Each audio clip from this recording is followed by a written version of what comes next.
नमस्कार और the deep dive में आपका स्वागत है। जैसा कि एल्बर्ट आइंस्टाइन ने कहा था कि चीज़ों को यथासंभव सरल बनाया जाना चाहिए, लेकिन उससे ज़्यादा सरल नहीं। आज हम एक ऐसी ही थोड़ी जटिल सी आर्थिक पहेली को समझने की कोशिश करेंगे जो आजकल काफ़ी चर्चा में है। जी। देखिए, एक तरफ तो दुनिया के जो बड़े सेंट्रल बैंक हैं, उनकी नीतियां एकदम अलग-अलग दिशाओं में जा रही हैं। इसे मॉनेटरी डाइवर्जेंस कह रहे हैं लोग। हाँ, मौद्रिक विचलन। बिल्कुल। और दूसरी तरफ एक बड़ा ही दिलचस्प विरोधाभास है। अपना भारतीय रुपया डॉलर के मुकाबले लगातार कमजोर हो रहा है ना? जी बिल्कुल, रिकॉर्ड निचले स्तर पर है। हाँ, लेकिन इसके बावजूद विदेशी पूंजी मतलब फॉरेन कैपिटल वो भारत में तेजी से आ रहा है। हाँ, ये वाकई में एक पहेली जैसा लगता है। करेंगे ये विषय न सिर्फ यूपीएससी की मुख्य और प्रारंभिक परीक्षा के लिए बहुत जरूरी है, बल्कि देखिए अर्थव्यवस्था में रुचि रखने वाले हर किसी के लिए जानना अहम है। सही बात है। तो आज का मिशन यही है कि इस उलझी हुई सी दिख रही वैश्विक और घरेलू कड़ी को खोलें, समझें कि इसके पीछे कौन से फैक्टर्स काम कर रहे हैं और भारत के लिए इसके दूरगामी मायने क्या हो सकते हैं। इस पर एक गहन चर्चा करेंगे। तो चलिए शुरू करते हैं। ये जो दुनिया भर के बड़े बैंक अलग अलग राह चल रहे हैं, जिसे डाइवर्जेंस कहा जा रहा है, जरा इसे समझते हैं। मतलब ये हो क्या रहा है असल में? बिल्कुल। देखिए, अगर हम थोड़ा पीछे जाएं, 2022-23 का दौर याद करें। हाँ। तब क्या था? दुनिया भर के ज्यादातर बड़े केंद्रीय बैंक, खासकर अमेरिका का फेडरल रिजर्व, वो सब बढ़ती महंगाई से लड़ने के लिए एक साथ एक ही दिशा में ब्याज दरें बढ़ा रहे थे। हाँ, माहौल सख्ती का था बिल्कुल। एकदम। लेकिन अब तस्वीर पूरी तरह बदल गई है। अब देखिए, अमेरिकी फेडरल रिजर्व ने हाल ही में थोड़ी नरमी दिखाई है। अच्छा। हाँ, अपनी पॉलिसी रेट 25 बेसिस पॉइंट्स मतलब 0.25% घटाकर 4 से 4.25% की रेंज में ले आए हैं। तो वो अब बहुत ज्यादा सतर्क हो गए हैं। वहीं अगर यूरोप के सेंट्रल बैंक ईसीबी को देखें तो वो एक तरह से फंसे हुए हैं। एक तरफ तो इकोनॉमिक ग्रोथ धीमी है, दूसरी तरफ महंगाई की भी चिंता है। तो उन्होंने दरें अभी स्थिर रखी हैं, कोई बदलाव नहीं किया। अच्छा। जापान, वो तो अपनी पुरानी अल्ट्रा लूज पॉलिसी पर ही कायम है। मतलब ब्याज दरें लगभग शून्य और बड़े पैमाने पर बॉन्ड खरीदकर बाजार में पैसा डालना जारी है। और चीन? और चीन की बात करें तो वो अपनी थोड़ी सुस्त पड़ती अर्थव्यवस्था को सहारा देने के लिए ब्याज दरें घटा रहा है। तो मतलब पहले जहां सब एक ही नाव में थे, हाँ। सख्ती की तरफ जा रहे थे, हाँ। अब सब अपनी अपनी दिशा में चल पड़े हैं। कोई नरमी कर रहा है, कोई इंतजार कर रहा है, कोई पहले वाली ढीली जारी रखे हुए है। हाँ, बिल्कुल सही कहा आपने। यही है मौद्रिक विचलन। पहले जो एक कोऑर्डिनेटेड एक्शन था वो अब नहीं है। सब अपने अपने हिसाब से चल रहे हैं। तो इसका मतलब ये हुआ कि पहले जो एक मजबूत खिंचाव था, खासकर डॉलर की तरफ, क्योंकि फेड रेट बढ़ा रहा था, वो अब कम हो गया है, या कह लें कि बिखर गया है। सटीक कहा आपने, बिल्कुल। 2022-23 में जब फेड इतनी तेजी से दरें बढ़ा रहा था तो डॉलर बहुत मजबूत हो गया था। उसने उभरते बाजारों से जैसे पैसा खींच लिया था। एक तरह का वैक्यूम क्लीनर असर था। हाँ हाँ। अब फेड के नरम पड़ने से डॉलर का वो असर कम हो गया है। साथ ही जैसा हमने बात की, जापान से लगातार सस्ती येन करेंसी के रूप में पैसा बाहर आ रहा है और चीन से भी निवेशक अपना पैसा बाहर निकाल रहे हैं क्योंकि उन्हें वहां आर्थिक सुस्ती का डर सता रहा है। तो नतीजे ये है कि पैसा अब किसी एक जगह जैसे अमेरिका में सिमटने के बजाय दुनिया भर में फैल रहा है और निवेशक ऐसी जगह ढूंढ रहे हैं जहां उन्हें ठीक ठाक रिटर्न भी मिले और उनका पैसा भी सुरक्षित रहे। अच्छा। और इसी बिखराव ने, इसी डाइवर्जेंस ने भारत जैसी अर्थव्यवस्थाओं के लिए एक मौका, एक अवसर पैदा किया है। हाँ, और यहीं आकर भारत की कहानी बहुत दिलचस्प हो जाती है। जैसा हमने शुरू में कहा, रुपया डॉलर के मुकाबले 88 रुपए के भी नीचे चला गया। ये ऐतिहासिक रूप से कमजोर स्तर है। जी। आमतौर पे तो यही माना जाता है कि अगर किसी देश की करेंसी कमजोर हो रही हो तो विदेशी निवेशक वहां पैसा लगाने से कतराते हैं, क्योंकि उनकी कमाई जब वापस डॉलर में बदलेगी तो कम हो जाएगी। हाँ, ये पारंपरिक सोच तो यही है। लेकिन भारत में इसका ठीक उल्टा हो रहा है। पैसा आ रहा है और अच्छा खासा आ रहा है। बिल्कुल। विदेशी पोर्टफोलियो निवेश एफपीआई के आंकड़े देखें, ये वो पैसा है जो विदेशी निवेशक भारतीय शेयर बाजार और बॉन्ड में लगाते हैं। जी। तो इस वित्त वर्ष मतलब FY25 में अब तक इक्विटी यानी शेयरों में 14.6 बिलियन से ज्यादा आ चुका है और डेट यानी सरकारी और कॉर्पोरेट बॉन्ड में करीब 9-10 बिलियन। ये काफी बड़े आंकड़े हैं। हाँ, ये सामान्य नहीं है। और शायद ये तो बस शुरुआत हो। एक और बड़ा डेवलपमेंट है। भारत का जेपी मॉर्गन के global emerging market bond index, जिसे GBIEM कहते हैं। हाँ, उसकी काफी चर्चा है। जी। ये प्रक्रिया जून 2024 से शुरू हो गई है और मार्च 2025 तक भारत का वजन इस इंडेक्स में पूरा हो जाएगा। तो इससे क्या उम्मीद है? अनुमान ये है कि सिर्फ इस एक कदम से भारत के बॉन्ड बाजार में लगभग 20 से 25 बिलियन डॉलर का अतिरिक्त निवेश आ सकता है। बाप रे, मतलब और पैसा आने वाला है। जी हाँ, तो सवाल फिर वही घूम कर आता है, रुपया कमजोर है, फिर भी इतना पैसा क्यों आ रहा है? इंडियन एक्सप्रेस का जो विश्लेषण है वो इसके पीछे 3 मुख्य वजहें गिनाता है। अच्छा, तो पहली वजह क्या बताई गई है? शायद ग्रोथ से जुड़ी है। हाँ बिल्कुल, पहली वजह है सापेक्षिक वृद्धि या रिलेटिव ग्रोथ। इसका क्या मतलब है, रिलेटिव ग्रोथ? इसका सीधा मतलब ये है कि दुनिया की जो बाकी बड़ी अर्थव्यवस्थाएं हैं उनकी तुलना में भारत के विकास दर कहीं ज्यादा है। अच्छा, जैसे वित्त वर्ष 2025 के लिए भारत की अनुमानित जीडीपी वृद्धि दर लगभग 6.5% है। अब इसकी तुलना जरा यूरोप यानी यूरोजोन से करें। वहां वृद्धि दर 1% से भी कम, करीब 0.7% रहने का अनुमान है।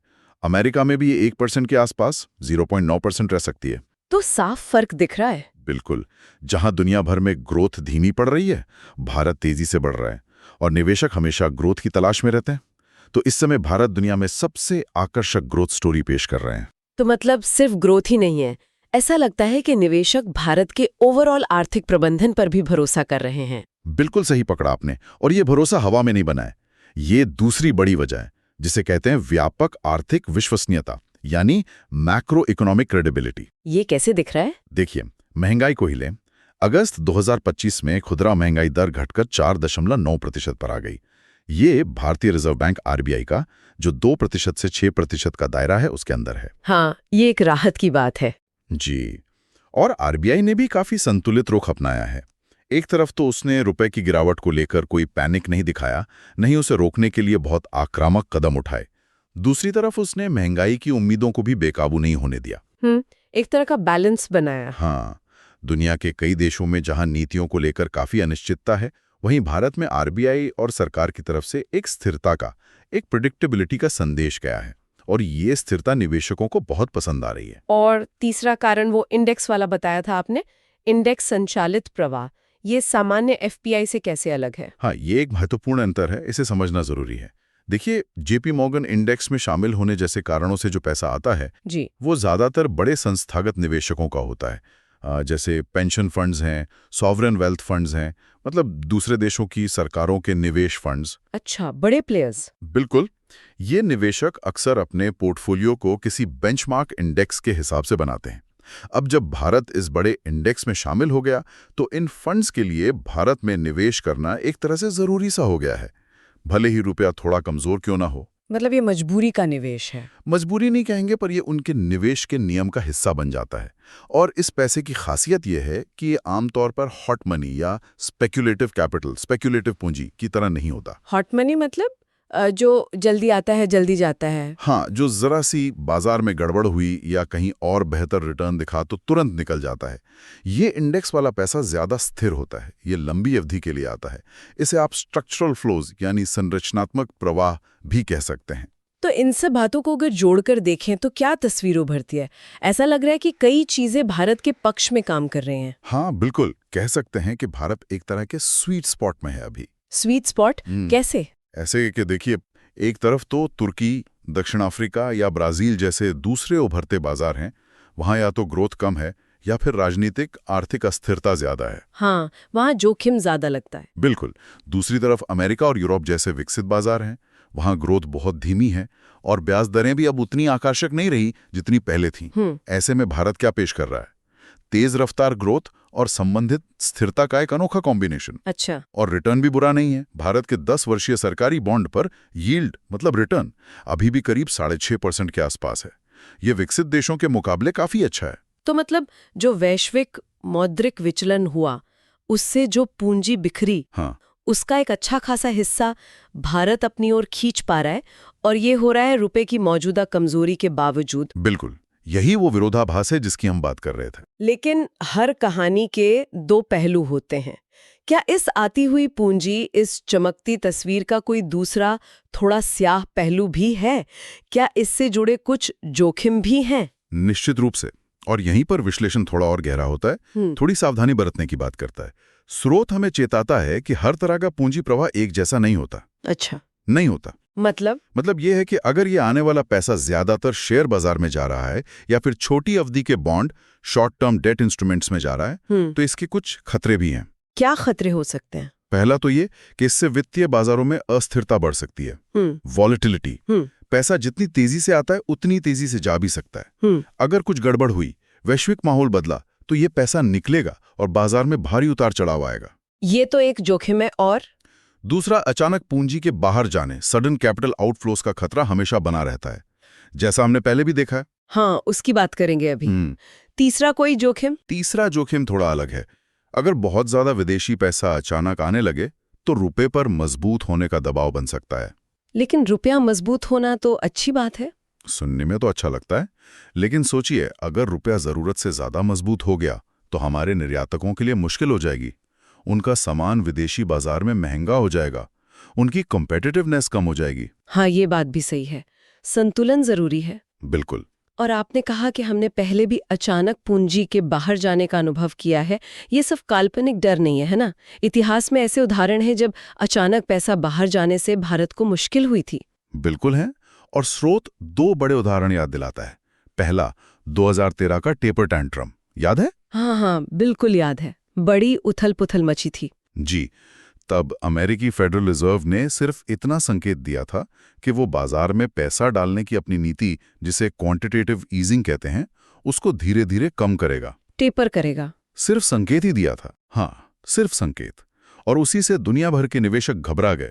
उन्होंने भारत जैसे उभरते बाजारों से धड़ाधड़ पैसा निकालना शुरू कर दिया। और नतीजा क्या हुआ था? नतीजा, विदेशी पोर्टफोलियो निवेशकों, एफपीआईज की भारी बिकवाली के कारण भारतीय रुपया कुछ ही महीनों में डॉलर के मुकाबले लगभग 20% गिर गया था। बहुत बुरा हाल था। बाप रे, 20%। जी। और दूसरा, ज्यादा हाल का उदाहरण है मार्च 2020 का, जब कोविड-19 महामारी का डर पूरी दुनिया में फैला। हाँ, वो तो सब कुछ बंद हो गया था। उस समय सिर्फ एक महीने के अंदर विदेशी निवेशकों ने भारत से करीब $16 बिलियन निकाल लिए थे। एक महीने में $16 बिलियन? हाँ, तो ये उदाहरण दिखाते हैं कि पूंजी प्रवाह कितना अस्थिर हो सकता है। तो सबक साफ है। जो पैसा आसानी से आता है वो आसानी से जा भी सकता है, खासकर अगर वो छोटी अवधि के लिए, मतलब सट्टेबाजी के लिए आया हो। एकदम। अल्पकालिक पूंजी, शॉर्ट टर्म कैपिटल की प्रकृति ही अस्थिर होती है। देखिए, कमजोर रुपए के बावजूद पूंजी आना अच्छी बात है, हम मना नहीं कर रहे हैं, लेकिन ये अपने आप में अर्थव्यवस्था को मजबूत नहीं बना देता। असली चुनौती ये है कि इस आते हुए पैसे को सही जगह कैसे लगाया जाए। ऐसी जगह जहां से देश की उत्पादक क्षमता बढ़े, रोजगार पैदा हो और अर्थव्यवस्था का ढांचा मजबूत हो। सिर्फ शेयर बाजार में घूमने से काम नहीं चलेगा। हाँ, ये बात महत्वपूर्ण है। तभी हम भविष्य में आने वाले ऐसे ही झटकों को झेलने के लिए बेहतर तरीके से तैयार हो पाएंगे। और देखिए, यूपीएससी के अभ्यर्थियों के लिए समझना बहुत जरूरी है, पूंजी प्रवाह का प्रबंधन, कैपिटल फ्लो मैनेजमेंट और उससे जुड़े जोखिम, ये सब मौद्रिक और राजकोषीय नीति के लिए कितनी बड़ी चुनौतियां होती हैं। सही कहा। तो ये तो हुई जोखिम की बात, लेकिन जैसा कहते हैं, हर चुनौती में एक अवसर भी छिपा होता है। तो ये जो स्थिति बनी है, ये जो पूंजी आ रही है, स्रोत भारत को इस मौके का फायदा उठाने के लिए क्या रास्ते सुझाता है? भारत इस अस्थायी स्वीट स्पॉट को स्थायी ताकत में कैसे बदल सकता है? हाँ, ये बहुत महत्वपूर्ण सवाल है और इंडियन एक्सप्रेस का विश्लेषण इसके लिए 4 ठोस सिफारिशें देता है, सुझाव देता है। अच्छा, क्या है वो सिफारिशें? पहली है घरेलू बॉन्ड बाजारों को गहरा करना, डीपन डोमेस्टिक बॉन्ड मार्केट्स। इसका क्या मतलब है, गहरा करना? इसका मतलब है कि भारत में कंपनियों के लिए, जिन्हें कॉर्पोरेट्स कहते हैं, और नगर पालिकाओं, म्यूनिसिपैलिटीज के लिए बॉन्ड जारी करके पैसा जुटाना आसान बनाना। अच्छा, अभी ये मुश्किल है क्या? अभी भारत में कॉर्पोरेट बॉन्ड मार्केट उतना विकसित नहीं है। ये हमारी जीडीपी का सिर्फ 17% है, जबकि अमेरिका जैसे देशों में ये 45-50% तक है। बहुत बड़ा अंतर है। हाँ, काफी अंतर है। तो सिफारिश ये है कि ये जो जेपी मॉर्गन इंडेक्स वगैरह से पैसा आ रहा है, उसका इस्तेमाल इस बाजार को विकसित करने में किया जाना चाहिए। इससे क्या होगा? कंपनियों को बैंकों पर अपनी निर्भरता कम करके सीधे बाजार से लंबी अवधि का शायद सस्ता कर्ज मिल सकेगा, खासकर इंफ्रास्ट्रक्चर जैसे जरूरी क्षेत्रों के लिए, जहां लंबे समय के लिए पैसा चाहिए होता है। ये तो अच्छी बात है। और दूसरी सिफारिश शायद ग्रीन फाइनेंस से जुड़ी थी। हाँ, बिल्कुल। दूसरी सिफारिश है पैसे को ग्रीन बॉन्ड और इंफ्रास्ट्रक्चर में लगाना। Green bond. जी, आज दुनिया भर में निवेशक ऐसी परियोजनाओं में पैसा लगाने को बहुत उत्सुक हैं जो पर्यावरण के लिए अच्छी हों, एनवायरमेंटल, समाज पर सकारात्मक असर डालें, सोशल, और जिनका प्रबंधन गवर्नेंस पारदर्शी हो। गवर्नेंस, इसी को संक्षेप में ESG कहते हैं। हाँ, ESG आजकल बहुत चर्चा में है। बिल्कुल। तो अगर भारत सरकार बड़े पैमाने पर सॉवरेन ग्रीन बॉन्ड जारी करे, मतलब ऐसे बॉन्ड जिनसे मिलने वाला पैसा सिर्फ और सिर्फ ग्रीन प्रोजेक्ट्स जैसे सौर ऊर्जा, इलेक्ट्रिक गाड़ियां, ग्रीन हाइड्रोजन वगैरह में लगे, तो वैश्विक जलवायु वित्त, ग्लोबल क्लाइमेट फाइनेंस का एक बड़ा हिस्सा हम आकर्षित कर सकते हैं। जी, बात तो सही है। भारत ने पिछले 2 सालों में कुछ ग्रीन बॉन्ड जारी किए भी हैं। FY23 में करीब 16,000 करोड़ रुपए, FY24 में 20,000 करोड़ के। हाँ, मैंने पढ़ा था। लेकिन संभावना इससे कहीं ज्यादा है और इसका फायदा दोहरा है। एक तो पैसा टिकाऊ विकास में लगेगा, दूसरा ये अक्सर लंबी अवधि का स्थिर निवेश होता है। ये हॉट मनी नहीं होता। ये बात तो सही है। तो ये तो हुई पैसे को सही जगह लगाने की बात, लेकिन बाजार की उठापटक, वो अस्थिरता से कैसे निपटा जाए? यहीं पर तीसरी सिफारिश आती है।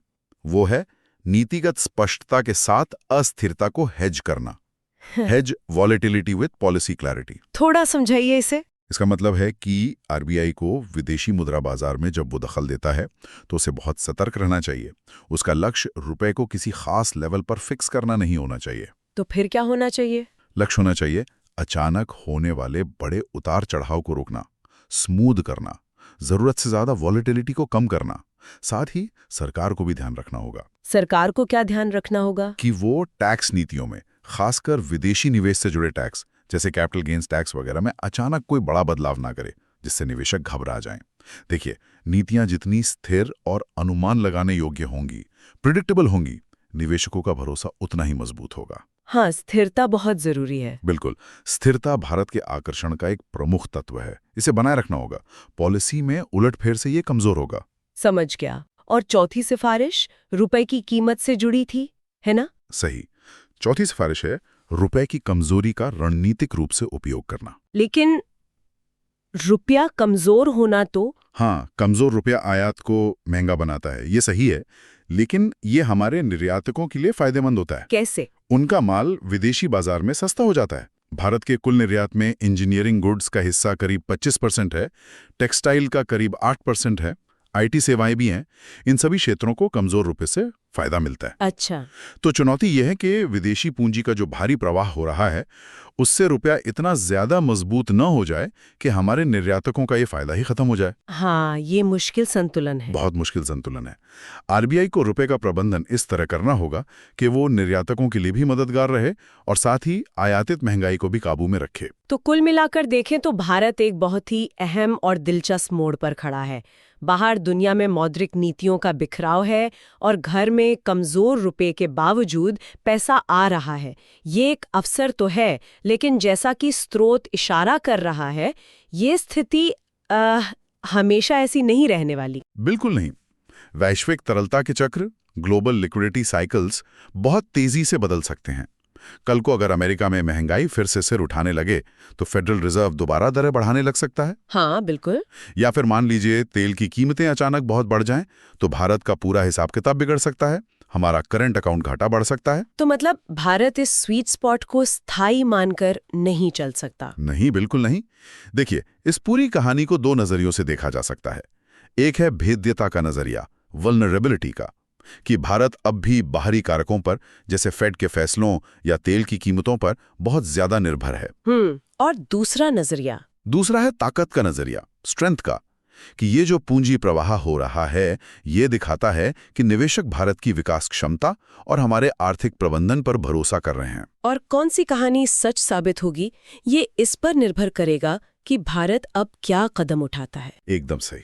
अगर भारत के नीति निर्माता, पॉलिसी मेकर्स इस मौके का इस्तेमाल करके, जैसा कि सिफारिशों में कहा गया है, अस्थायी पूंजी प्रवाह को स्थायी उत्पादक निवेश में बदलने में कामयाब हो जाते हैं, जैसे बॉन्ड बाजार को गहरा करके, हाँ, ग्रीन फाइनेंस को बढ़ावा देकर, नीतिगत स्थिरता बनाए रखकर, तो भारत इस वैश्विक विचलन के दौर से न केवल एक लाभार्थी के रूप में उभर सकता है, बल्कि एक अनिश्चित दुनिया में एक ज्यादा मजबूत वित्तीय एंकर, फाइनेंशियल एंकर भी बन सकता है। लेकिन अगर हम चूक गए तो फिर ये सिर्फ एक अल्पकालिक अवसर बनकर रह जाएगा और शायद बाद में अस्थिरता का कारण भी बन सकता है। और हमारे श्रोताओं के लिए एक अंतिम विचारोत्तेजक बिंदु छोड़ जाते हैं।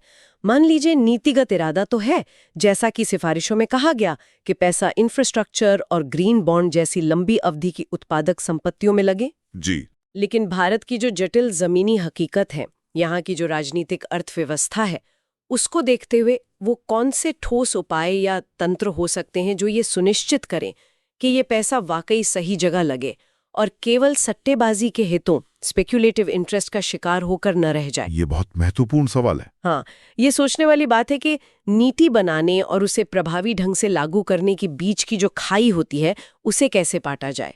खैर, यूपीएससी अभ्यर्थियों के लिए आज की ये पूरी चर्चा, जिसमें हमने मौद्रिक नीति विचलन के कारण और प्रभाव, पूंजी प्रवाह के प्रकार, एफपीआई, संरचनात्मक प्रवाह, उनके जोखिम, बॉन्ड मार्केट की भूमिका, खासकर जेपी मॉर्गन इंडेक्स समावेशन का महत्व, विनिमय दर प्रबंधन की चुनौतियां, राजकोषीय और मौद्रिक नीति के बीच तालमेल और सुझाए गए संरचनात्मक सुधारों पर बात की। ये सभी बिंदु प्रारंभिक और मुख्य परीक्षा दोनों के लिए अत्यंत प्रासंगिक है। जी बिल्कुल। इंडियन एक्सप्रेस के विश्लेषण पर आधारित इस गहन चर्चा से आपको इस जटिल मुद्दे को समझने में मदद मिली होगी, ऐसी उम्मीद है। अगर आपको हमारा ये प्रयास पसंद आया तो कृपया इसे लाइक करें, चैनल को सब्सक्राइब करें और हाँ, अगर आपके मन में कोई सवाल है या आप किसी और विषय पर ऐसी ही चर्चा चाहते हैं तो नीचे कमेंट्स में जरूर बताएं। आज के इस गहन विश्लेषण में शामिल होने के लिए धन्यवाद।